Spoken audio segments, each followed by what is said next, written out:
जय श्री कृष्ण। पिछली वीडियो में हमने जाना गीता जी के पहले अध्याय के श्लोक 31 का गहरा अर्थ और उससे जुड़ी हुई सीख।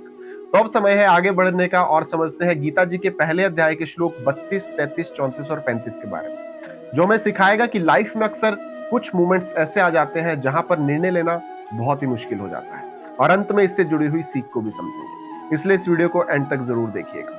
तो चलिए शुरू करते हैं श्लोक 32, 33, 34 और 35 के बारे में। की न राज्येन गोविंद की भोगेर जीवितेन वा येषामर्थे कांक्षित नो राज्यन भोगा सुखानि च त इमेव स्थितम युद्धे प्राणासक्तेता धनानि च आचार्यं पितृ पुत्रो तथैव च पितामह मातुला शुशुरा पौत्रा स्याला संबंधिनी तथा ऐत्रा हन्तुमिच्छामि धन्नोऽपि मधुसूदनम् अपि त्रिलोक राज्यस्य हेतो किन्नुम मही कृते निहत्य धातराष्ट्रनाम का प्रीति सया जनार्दन। अर्थात हे गोविंद, ऐसे राज्य भोग या जीवन का क्या ही अर्थ जब हमारे अपने ही इन सबसे दूर हो जाए।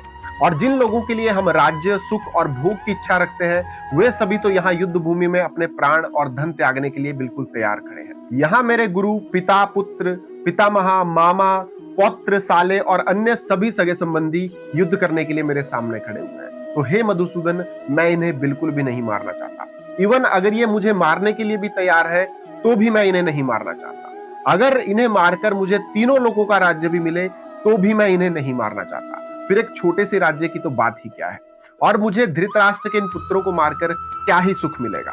तो ऐसा अर्जुन श्री कृष्ण जी से कहता है। तो आजकल के दौर में भी आपने देखा होगा कि अक्सर छोटी छोटी बातों पर घर बिखर जाते हैं। आपने देखा होगा कि लड़का लड़की में कुछ झगड़ा होता है और मैटर कोर्ट रूम तक पहुंच जाता है। अब ऐसे में होता क्या है कि दोनों ही मेंटली डिस्टर्ब होते हैं और इस केस में चाहे कोई भी अपने फेवर में केस को जीत जाए लेकिन हार जाता है आपका रिश्ता। और ऐसे में अगर आप जीत भी जाओ सब कुछ बेकार ही लगता है, क्योंकि अपनों के बिना इन भौतिक चीजों के सुख की कोई वैल्यू नहीं रह जाती। तो इस श्लोक से ये सीख मिलती है कि लाइफ में यदि कभी जीत अपनों को हराकर यानी कि अपनों की कीमत पर मिले तो उस जीत का महत्व शून्य हो जाता है। और यहाँ पर अर्जुन का भी यही सबसे बड़ा संघर्ष था कि उसे अपने रिश्तों से ऊपर किसी भी युद्ध की जीत नहीं चाहिए थी, इसलिए वो किसी भी तरह से युद्ध करने के लिए तैयार नहीं था। तो ये था गीता जी के पहले अध्याय के श्लोक 32, 33, 34 और 35 का।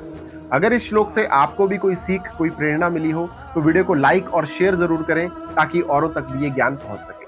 और संपूर्ण गीता श्लोक सीरीज के लिए हमारे चैनल ज्ञान के श्वास को सब्सक्राइब कर लें। अब जल्द ही मिलेंगे अपनी नेक्स्ट वीडियो में अपने अगले श्लोक के साथ। तब तक के लिए जय श्री कृष्ण।